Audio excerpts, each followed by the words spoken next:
Saludes, pass break to Buka. Drive scene behind the pack. Easy 2 points. Napakaganda nun. Good morning, quiz. For today's video nga, coach ako ngayon at ito ang assistant ko. Yan, double check muna kayo sa akin.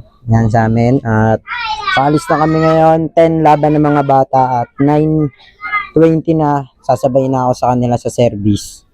At ito ang outfit natin ngayon. Yan, ito ang outfit natin. Coach na. Let's go, tara na, Pon. Papunta na kami nito sa venue, quiz, at kita nyo naman medyo hindi na maganda agad ang panahon. Pero goods lang yan. Sana sa lahat ng player na maglalaro ngayon ay walang ma-injury. Good luck. Dito na nga kami, quiz, at ito nag-warm up na yung player natin ng Mosquito Inter Barangay. Ang kalaban pala nito ang Barangay Banlik. Ito, quiz, umpisa na nga yung laban at hindi ko alam kung bakit walang sounds yung aking cellphone ng pinang video, pero ako na lang ang mag-a-announcer at marunong naman tayo dito. Cambio, pass to Carino, set the play, drive, pass to Pedrajas to Carino, binalik, drive scene, easy 2 points by Carino. Eto si Diche nagmamadali, Diche using the fiberglass, 2 points, intercept, nakuha ni Buka pass to Aranzanso using the glass, 2 points. Nakakuha kami ng run dito, kuis, at ito pinag-trap ko na nga yung player ko. Ito na yung second 5 natin. Kailangan may trap na kami dito at sana maging maganda ang depensa natin. Panoorin nyo mga kuis. Ito, nagdadala ng bola ang kalaban. Intercept agad, nakuha ni Medina. Kinaliwa using the glass, 2 points. Ito mga kuis, nakuha ni number 7. Number 7 itatawid ang bola.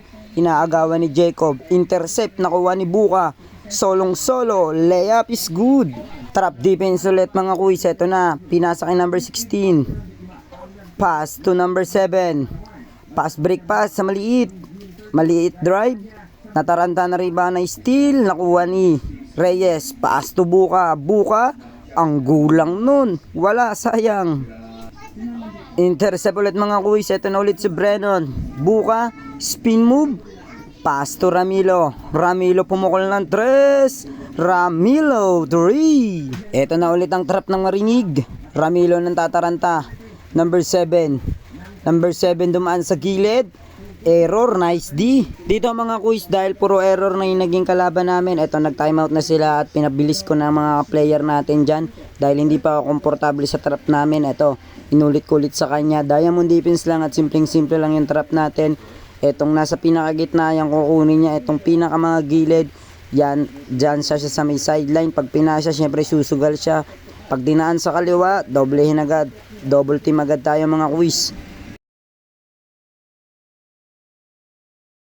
Eto mga quiz, third 5, Agabaw, nakakuha ng foul using the glass, foul counted. Ako ba set a play, pass to Aguelio, wala rebound, nakuha ni Saludes, lumusot using the glass, 2 points.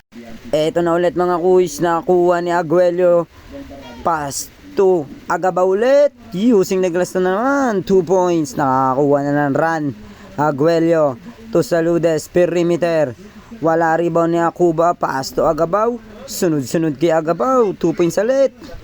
Nakuha ni Saludes, nakakuha ng foul, counted, napakaganda nun. Eto na ulit mga kuis, Medina lumusot, floater, 2 points. Nakuha ni number 14, nagmamadali, intercept, nakuha ni Saludes, Buka, save, nakuha ng number 41, nakuha ni Cambio, nagmamadali, change direction, floater using the glass, 2 points. Nakakapagod pala mag-announcer kuis. Ito na ulit yung trap defense. Dinadalawan na yung number 1. Nakuha ni Saludes, football pass. Ito na si ang ganda ng behind the back. Wow, napaganon pa si Nujis TV. Kaya sa huli mga kuis, panalo ang Barangay Marinig Mosquito Division. At nice game po para sa may Barangay Banlik. Good luck po bukas sa Mosquito Division kontra Barangay Banay. At hanggang dito na lang, ako si Nujis TV. Palagi kayong matutulog at huwag niyo kalimutan dumilat.